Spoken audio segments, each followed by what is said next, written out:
अगर आप 25 से 30 बंदों की दावत करना चाह रहे हैं तो ये कौरमे की रेसिपी आपके लिए। सबसे पहले आपने 2 किलो घी ले लेना है, उसे बड़े बर्तन में गर्म कर लेना है। आपने चिकन अच्छे से वॉश करके पीसेस आपने उसके बड़े करने हैं ताकि ये फ्राई के दौरान और पकाने के दौरान टूट ना जाएँ। उसमें आपने ऐड करना है 2 स्पून नमक की और कुछ खड़े मसाले ताकि स्मेल ख़त्म हो जाए और जो हमारा चिकन है वो साल्टी टाइप हो, यानी कि उसके अंदर से किसी किस्म की स्मेल या फीकापन ना हो। 25 मिनट के लिए उसको आपने अच्छे से फ्राई करना है। उसके बाद आपने 2 किलो टमाटर और आधा किलो सब्ज़ मिर्च को अच्छे से ग्राइंड कर लेना है। साथ ही आपने आधा किलो प्याज़ को भी ग्राइंड कर लेना है और आधा पाव लहसुन और आधा पाव अदरक को भी ग्राइंड कर लेना है।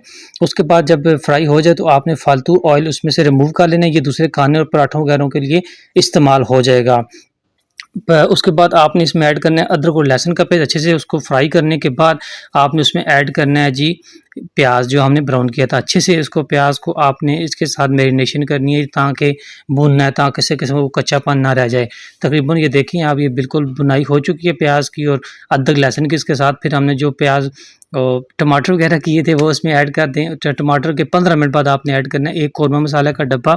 उसके साथ आपने इसकी करनी है अच्छे से भुनाई। भुनाई देखिए हमने कितनी प्यारी की है, इसका कलर भी आ चुका है। और दोस्तों इसको बनाना बहुत ही आसान है, साथ-साथ आपने चमचे की मदद से हिलाते रहना है। अब सारा कुछ भुनाई हो गया, हमें अपने ऐड करना है 1.5 लीटर पानी ताकि जो इसकी ग्रेवी वो गाढ़ी भी हो जाए और ज़्यादा भी हो जाए और मेहमान को भी अच्छे से सर्विंग हो जाए।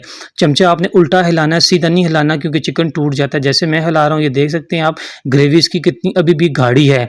तो इसमें आपने लास्ट में ऐड करने हैं क्रीम, मिल्क पैक की या ओलपर की, कोई भी किसी कंपनी की भी हो जाए। उसको फिर आपने करना है अच्छे से बनाई और आपने इसमें 1 डूंगा ब्राउन प्याज का लाजमी ऐड करना है। उसका जो टेस्ट और उसका जो कलर होता है मैं आपको बयान नहीं कर सकता दोस्तों। अच्छे से आपने इसकी जहाँ मलाई डालने के बाद बुनाई करनी है ताकि किसी किस्म का कोई कच्चापन ना रहे। उसके बाद आपने ऐड करनी है कसूरी मेथी और सब्ज़ धनिया। अपने मेहमानों को सर्व करें, इससे आसान रेसिपी आपको कहीं भी नहीं मिलेगी। अल्लाह हाफ़िज़। हमारे पास यहाँ पे जो चिकन का साफ़ी गोश्त था वो 4 किलो था, ये बात आपने ज़हन में रखनी है।